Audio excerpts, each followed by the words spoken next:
लेकिन अब जाट समुदाय, क्योंकि पहले सत्यपाल मलिक के साथ हुआ, अब जगदीप धनखड़ के साथ है, तो ऐसा तो नहीं है। और जाट समुदाय ऐसा समुदाय है नहीं कि वो चुपचाप हाथ पे हाथ रखकर बैठ लेगा। अब आप लोगों की क्या योजना है यहाँ से इसके बाद? जिस तरीके की बेइज्जती सत्यपाल मलिक की हुई, उसके बाद अब जगदीप धनखड़ की, क्या इसी तरीके से जाटों को उच्च पद पर बैठाकर और उनको अपमानित करके निकाला जाएगा और जाट समाज देखता रहेगा? क्या अब आपकी योजना क्या है आगे? अब आप इस मुद्दे को कैसे आगे बढ़ाने वाले हैं? देखिए नीलू जी, बहुत स्पष्ट कर दूं, ये जो जाट समाज को कुचलने की बात आ रही है पिछले 10-11 साल में, उसकी शुरुआत 2015 में जाट आरक्षण खत्म करवा करके हुई। उसके बाद प्रधानमंत्री ने जाट आरक्षण देने की खुद अपने घर पर बड़े डेलीगेशन को बुला करके प्रधानमंत्री आवास पर जो है वायदा किया, हम जाट आरक्षण देंगे, उसको पूरा नहीं किया गया।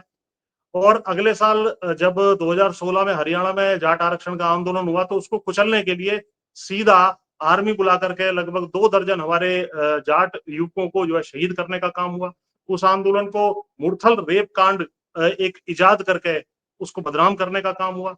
उसके बाद किसान आंदोलन में किस तरीके से 3 कृषि कानून हमारे ऊपर लादे गए, हमारी जमीनों को छीनने की इनकी योजना थी।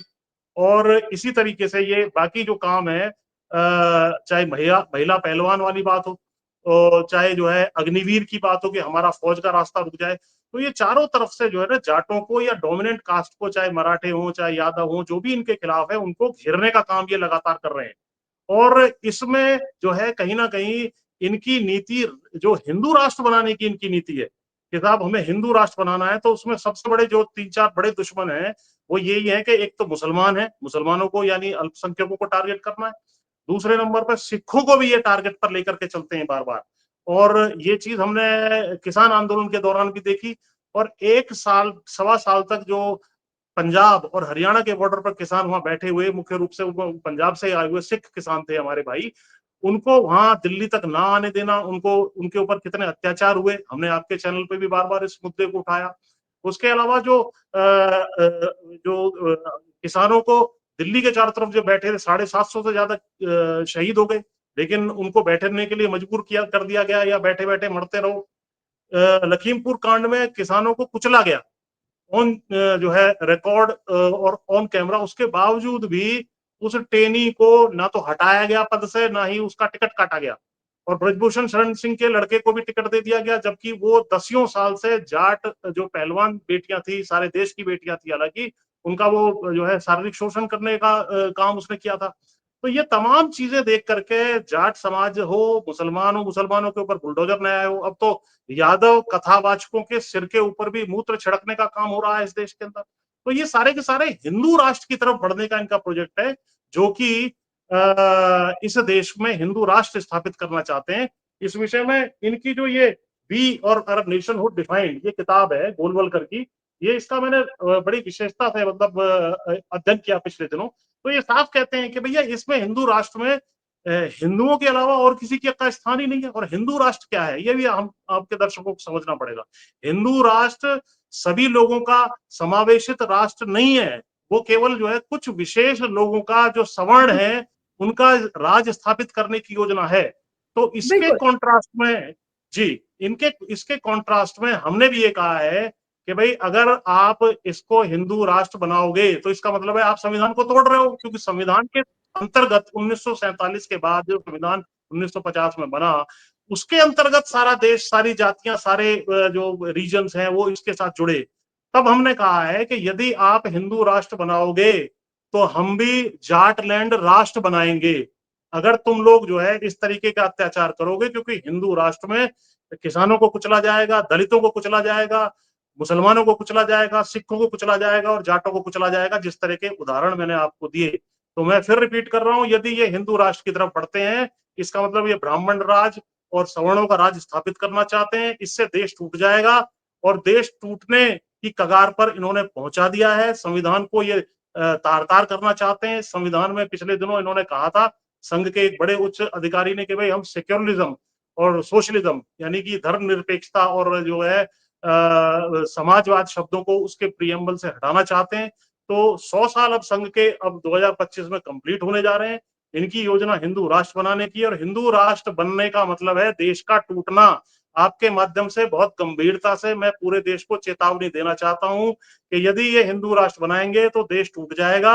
और मैं साफ कहना चाहता हूं, बाकी देश क्या करे क्या नहीं करे वो उसको देखना है, हम तो इनको झेलने वाले हैं नहीं, संघियों को और संघी ताकतों को। अगर ये हिंदू राष्ट्र की तरफ बढ़ते हैं तो हम भी जाटलैंड राष्ट्र की तरफ बढ़ेंगे, और इसमें वेस्टर्न यूपी, राजस्थान, हरियाणा, पंजाब, दिल्ली, ये सारा का सारा एरिया, जिस विषय में हमने इसका नक्शा भी जारी किया है, तो क्योंकि आप ये कह हम रहे हैं लोग कि जैसे हिंदू राष्ट्र की बात हो रही है, आप जाटों के एक राष्ट्र की बात करना चाह रहे हैं?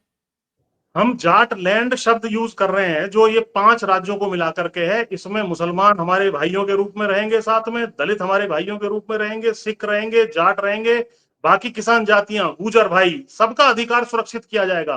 क्या गुर्जरों के 72 लोग इन्होंने राजस्थान के आरक्षण आंदोलन के दौरान गोली से नहीं मारे? ये इन जातियों को गोली से इसलिए मारते हैं। और 2 आंदोलन मैं इनके बता दूं, 3 आंदोलन जिसमें सारे देश को इन्होंने जलाया था, उसमें कुछ नहीं हुआ। 1966-67 में गौरक्षा के नाम पर इन्होंने पार्लियामेंट को घेरा था। उस वक्त जो है पार्लियामेंट में भी इन्होंने हमला किया था, उसकी आसपास की बिल्डिंगों पर हमला कर दिया था। और जो है इंदिरा गांधी उस वक्त प्रधानमंत्री थी। और उसके बाद इन्होंने जब अपना राम मंदिर का आंदोलन चलाया, पूरे देश में आग लगाने का काम किया। और ओबीसी आरक्षण जब वीपी सिंह ने दिया था, उस वक्त भी जब इन्होंने पूरे देश में आग लगाने का काम किया। तो इनके आंदोलन जितने भी हैं उसमें हिंसा होती है। और यहाँ हम शांतिपूर्ण तरीके से बैठे बैठे 750 से ज्यादा किसान शहीद हो गए, हम कुछ नहीं बोले, हम शांति से लोकतांत्रिक मूल्यों में विश्वास करते हैं।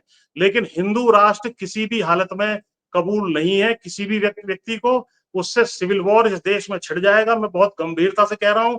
और इस विषय में मैं लगातार अध्ययन कर रहा हूं इनकी सारी नीतियों का। अभी धीरेन्द्र झा की किताब भी गोलवलकर पे आई, वो भी मैंने अध्ययन किया। और ये तमाम caste nation within the nation, ये वीटी राजशेखर की है, ये भी मैंने पढ़ी। और ये सोशल कॉन्ट्रैक्ट है रोशो की, अगर कोई इसको पढ़े तो उसको पता लगेगा कि यदि कोई समूह है वो किसी कॉन्ट्रैक्ट के तहत एक दूसरे के साथ आता है एक देश के रूप में, अगर उसका कॉन्ट्रैक्ट जो हमारा संविधान है उसको तोड़ दिया गया तो हम सारे के सारे उसी पोजीशन में पहुंच गए जब हम 47 और 1950 के आसपास स्वतंत्रता के समय थे। तो उस वक्त के स्थिति में फिर हम लोग स्वतंत्र हैं, स्वतः सोवरेन है कि भैया हम अपने पक्ष में कोई निर्णय लें। और इनकी जो भी चालें चल रही हैं वो मैं देख रहा हूं, ये जो है हिंदू राष्ट्र यहाँ स्थापित करना चाहते हैं, लोगों को कुचलना चाहते हैं। हिंदू के अलावा बाकी, मतलब हिंदुओं में तो केवल सवर्णों का राज हो और बाकी जातियों को ये नीचे दरी पे बिठाना चाहते हैं। मनुस्मृति लागू करने की बात गोलवलकर ने अपनी वी और नेशनहुड डिफाइंड में कही है। और ये किताब जो मैंने दिखाई ये एक्चुअली इनकी बाइबल है, वी और नेशनहुड डिफाइंड इनकी बाइबल है। और इस बाइबल के अनुसार ये चल रहे हैं कि भैया हमें हिंदू राष्ट्र स्थापित करना है, ब्राह्मणों को टॉप पे बिठाना है, उसके नीचे जो है बाकी लोगों को बिठाना है, उनको एक्सप्लॉइट करना है, उनको कुचलना है, सेनाओं को कमजोर करना है। जो भी ये ऑपरेशन सिंदूर हुआ, इसमें क्या साबित हुआ कि आपने जो है सेनाओं को इतना कमजोर कर दिया है। और जिस तरीके से आपने उसका परिणाम देखा, आपकी कोई रणनीति फेल है, आपकी कूटनीति फेल है, आपकी विदेश नीति फेल है, और इस देश में अफरा तफरी मचने की स्थिति बिल्कुल बना दी गई है। अब मैं आपको बताऊं, बहुत सीरियसली कह रहा हूं, मैं आपको पूरा अध्ययन करने के बाद कह रहा हूं, मैं लगातार इस पर अध्ययन भी करता हूं, इन चीजों को मैं लेख भी लिखता हूं कि भैया ये जो है देश को बर्बादी की तरफ ले जाएंगे। यहाँ पर जो है इन्वेस्टमेंट बंद हो जाएगा, सिविल वार छिड़ जाएगा, बेरोजगारी, भुखमरी, ये सारी चीजें हो जाएंगी। जब ये धान का कटोरा या गेहूं चावल अन्न का कटोरा कौन सा है? जाटलैंड जिसको कहते हैं आम भाषा में, पश्चिम यूपी, हरियाणा, राजस्थान, पंजाब, यहीं से तो सारे देश का पेट भरता है। हम पूरे देश का पेट भरें, हम पूरे देश के लिए कुर्बानियां दें, और सारी के सारे आक्रांता जो भी आए उनका सामना सबसे पहले यही बसने वाले तमाम कौमों ने किया। उसके बावजूद भी हमें अलग थलग किया जा रहा है। हमारा कोई व्यक्ति का दुक्का किसी पद पे बैठ जाए तो उसको अपमानित करके भगाने का काम ये जो है संघी ताकतें कर रहे हैं। संघी ताकतों के प्रोजेक्ट को खत्म करना है तो हमें खड़ा होना पड़ेगा। ये चेतावनी सारे देश को आपके माध्यम से आज दे रहा हूं कि यदि ये हिंदू राष्ट्र बनाएंगे जिसमें ये सारी चीजें होंगी जो मैंने विस्तार से बताई, तो हम भी जाटलैंड राष्ट्र बना देंगे।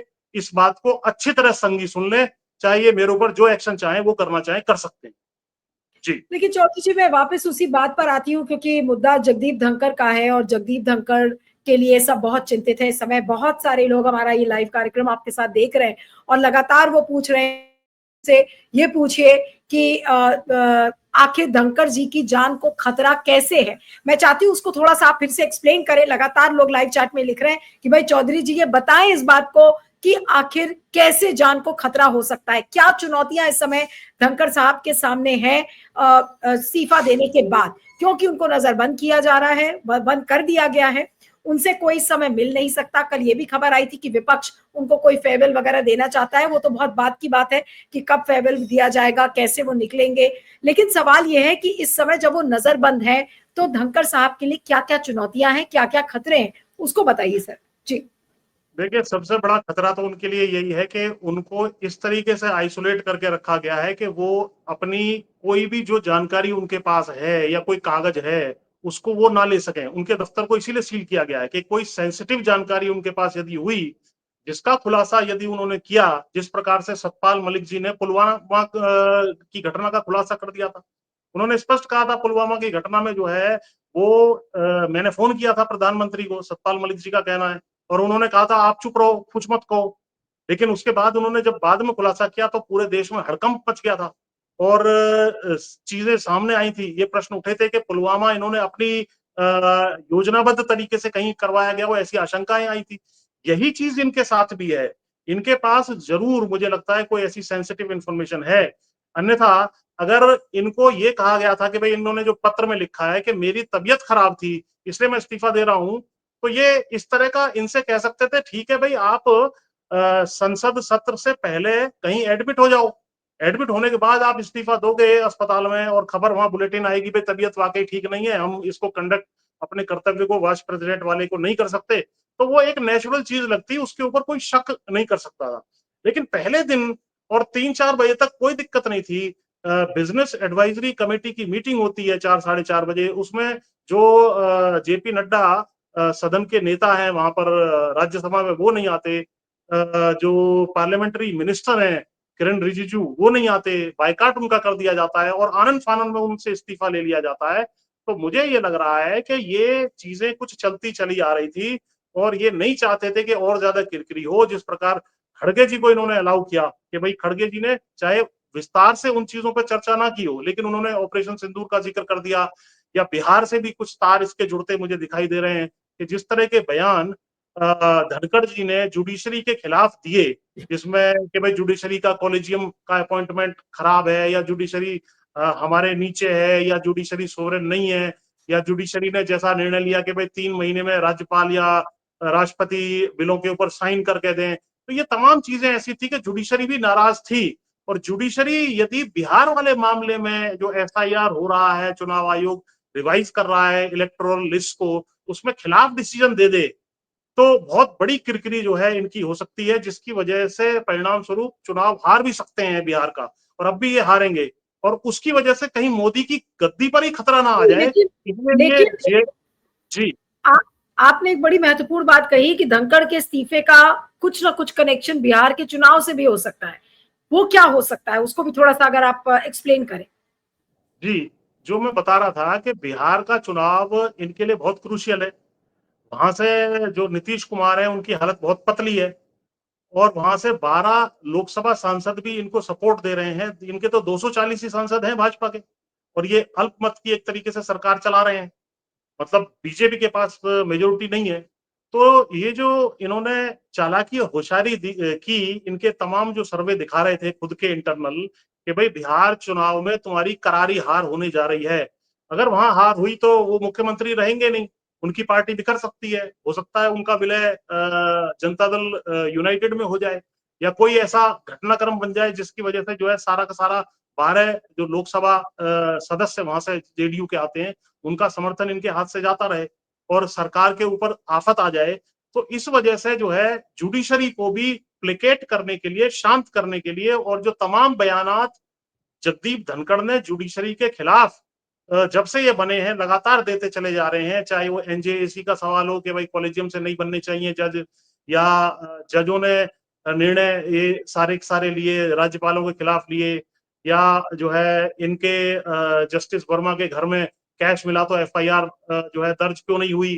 तो ये सारे प्रश्न जो बार बार उठा रहे थे, इससे जुडिशरी में भी कुछ जो है इनके प्रति एक नाराजगी थी, और जुडिशरी को ये लगता था कि सरकार इनके माध्यम से हमारे ऊपर अटैक कर रही है। तो जुडिशरी ने जो है कहीं ना कहीं जुडिशरी को शांत करने के लिए भी इनका इस्तीफा ले लिया गया हो, क्योंकि कहीं ना कहीं मुझे ये लग रहा है कि जुडिशरी एसआईआर वाले बिहार के मामले में खिलाफ डिसीजन इनके दे सकती है, ये आशंका इनको हो गई थी, जिसकी वजह से इन्होंने कहा भैया इसके लिए सबसे बड़ा दोषी कौन है जुडिशरी को इस स्थिति में लाने के लिए, वो है ये व्यक्ति जगदीप धनखड़। और जगदीप धनखड़ को यदि हम हटा दें तो ये भी एक बहुत बड़ा कारण हो सकता है कि जुडिशरी शांत हो जाए और हमारे पक्ष में बिहार का जो वोटर रिवीजन चल रहा है डिसीजन आ जाए। तो ये भी एक बहुत बड़ा मुझे लग रहा है, बाकी खुलासे ये कौन से कर सकते हैं उनके अलावा। जी।